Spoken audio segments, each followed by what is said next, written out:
दोस्तों, आर्कियोलॉजिस्ट समय समय पर हैरान कर देने वाली खोजें करते रहते हैं। ज्यादातर आर्कियोलॉजिकल खोजें हमारे सामने इतिहास के कई गहरे राज खोल देती हैं, लेकिन कई डिस्कवरीज ऐसी भी होती हैं जो इन रहस्यों को और गहरा कर देती हैं। आज हम आपको 10 ऐसी ही मिस्टीरियस आर्कियोलॉजिकल साइट्स के बारे में बताएंगे। Number 10, ज़ोमिनथॉस crate. ग्रीस की ज़ोमिनथॉस एक बेहद रहस्यमय आर्कियोलॉजिकल साइट है। यहाँ 3100 से 1050 बीसी के समय तक मिनोअन्स लोग रहा करते थे। मिनोअन्स को यूरोप की पहली एडवांस सिविलाइजेशन माना जाता है।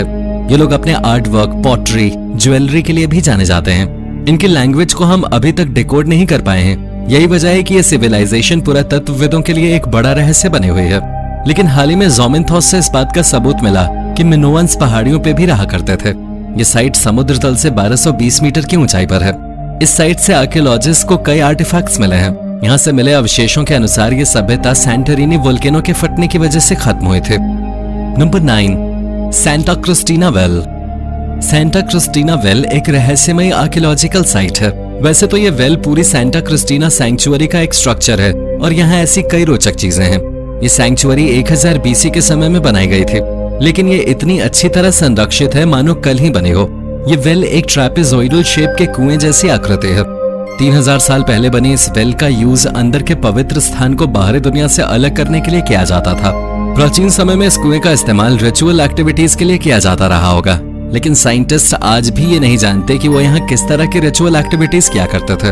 कुछ लोगों का कहना है कि इस कुएं का इस्तेमाल अंतरिक्ष की गतिविधियों को ऑब्जर्व करने के लिए किया जाता था, लेकिन ये कितना सच है ये कोई नहीं जानता। Number 8, कीटलहोयुक settlement.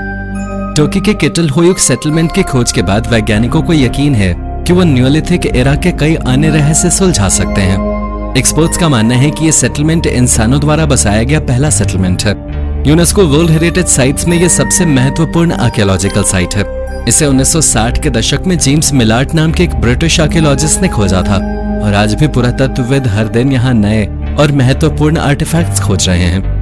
आर्कियोलॉजिस्ट का मानना है यहाँ लगभग 3000 बीसी यानी आज से लगभग 5000 साल पहले से इंसान रह रहे हैं। इस जगह पर कई अलग अलग समुदाय के लोगों ने निवास किया, फिर चाहे वो हित्तीज हों या पर्शियंस या फिर रोमन्स।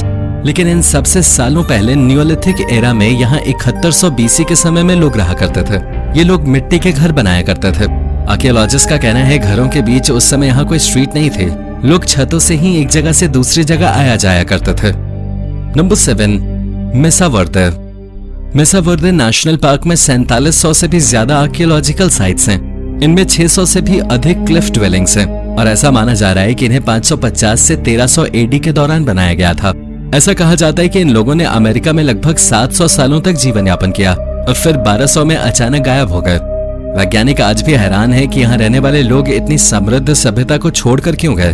वैज्ञानिकों का अनुमान है कि ये लोग शायद मेक्सिको में जाकर बस गए होंगे, पर ये सिर्फ अनुमान है और हम आज भी इन लोगों के बारे में ज्यादा कुछ नहीं जानते और न ही इन लोगों के उस समय के एक एडवांस शहर को छोड़कर जाने की कोई वजह दिखाई दे रही है। आज भी इस साइट के अवशेष वेल प्रिजर्व्ड हैं और हर साल यहाँ हजारों विजिटर्स आते हैं। Number 6, old Pharaonic city. पिछले 200 सालों में आर्कियोलॉजिस्ट ने इजिप्ट के लगभग सभी हिस्सों का एक्सकवेशन कर लिया है और यही वजह है कि ज्यादातर लोग सोचते हैं कि इजिप्ट में सब कुछ खोज लिया गया है, पर ऐसा नहीं है। अप्रैल 2021 में आर्कियोलॉजिस्ट ने लग्जर में एक पूरी की पूरी फिरौनिक सिटी खोज निकाली। ये शहर लगभग 3000 साल पुराना है और रेत के अंदर दफन होने की वजह से बहुत अच्छी तरह संरक्षित थे। यहाँ पर मिट्टी की ईंटों से बने घर हैं जिन्हें एक कतार में सलीके से बनाया गया था। इस साइट पर कई एंशिएंट आर्टिफैक्ट्स के साथ साथ टूल्स भी मिले हैं। ये शहर किंग आमेनहॉटेप III के समय बनाया गया था। आर्कियोलॉजिस्ट का कहना है कि ये तूतनखामुन की कब्र के बाद इजिप्ट की सबसे महत्वपूर्ण खोज है। नंबर 5, मिस्टीरियस साइट इन जॉर्डन। जॉर्डन की ये साइट एक्सपर्ट्स के लिए एक बड़ी मिस्ट्री है।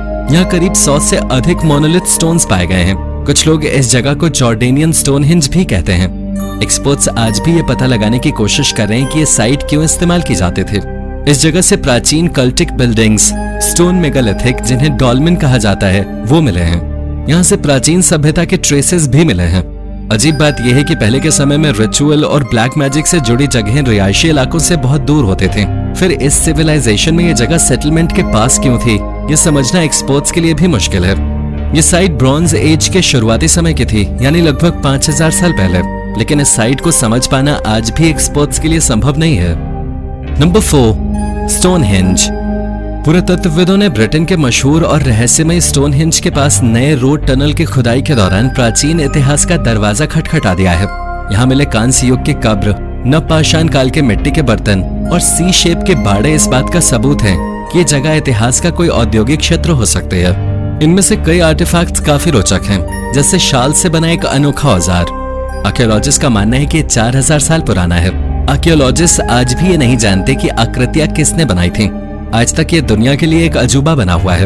एक्सपर्ट्स का कहना है उन्हें यहाँ कई ऐसी चीजें मिली हैं जिन्हें देखकर वे यहाँ रहने वाले लोगों की जीवन शैली से जुड़े कई रहस्य सुलझा सकते हैं। नंबर 3, हेलिके। हेलिके ग्रीस का एक प्राचीन शहर था जो पेलोपोनेशियन पेनिनसुला के उत्तर पश्चिमी हिस्से में स्थित था। ब्रॉन्ज एज में खोजा गया हेलिके इकोनॉमिकल, रिलीजियस और कल्चरल सेंटर था। ये लोग पोजिडॉन नाम के देवता को मानते थे। ये समुद्र और अर्थक्वेक के देवता थे और आप जानकर हैरान हो जाएंगे कि यह हिस्सा शहर का सबसे एक्टिव अर्थक्वेक जोन था। 373 बीसी में एक रात अचानक ये पूरा शहर जलमग्न हो गया। उस समय के लोग ऐसा मान रहे थे कि ये गॉड पोजिडॉन की सजा है। शायद भूकंप और उसके बाद आई सुनामी की वजह से ये पूरा शहर समुद्र में डूब गया था। सिर्फ कुछ ऊंची इमारतों का ऊपरी हिस्सा नजर आ रहा था। उस समय के रिकॉर्ड्स की माने तो समुद्र में गॉड पोजिडॉन का स्टैच्यू दिखाई देता था। कई बार तो मछुआरों के जाल भी इसमें फंस जाया करते थे। फाइनली 2001 में ये शहर दोबारा दिखा, पर 2012 में ये कंफर्म हुआ कि ये हेलिके है। यहाँ खुदाई का काम जारी है और शायद अब हम जल्द ही पता लगा पाएंगे कि ये प्राचीन शहर कैसा दिखता था। नंबर 2, मॉन्टगमरी। 1861 में खोजी गई ये साइट सी लेवल से 3314 मीटर ऊपर स्थित एक सोने की खान थी। ब्रेकनरिज से 21 किलोमीटर दूर स्थित इस साइट में करीब 1000 नागरिक रहते थे। यहाँ अपने समय में काफी समृद्ध सभ्यता थी और यहाँ सैलून, होटल जैसी जगहें भी थीं। 1860 में धीरे धीरे यहाँ से सोने की उत्पत्ति खत्म होने लगी, इसलिए लोग भी दूसरी जगहों पर जाकर बसने लगे। मॉन्टगमरी में चांदी की खोज से कुछ लोग यहाँ रुके हुए थे और ये सभ्यता पूरी तरह खत्म नहीं हुई थी। लेकिन 1893 में इस बहुमूल्य धातु की कमी के बाद से लोगों के पास यहाँ रुकने का कोई खास कारण नहीं बचा था। 19वीं सदी की शुरुआत तक ये जगह पूरी तरह वीरान हो चुकी थी और अंत में 1957 में सिटी ऑफ कोलोराडो ने इस जगह को खरीदकर इसे जानबूझकर जलमग्न कर मॉन्टगमरी रिजर्वॉयर बना दिया।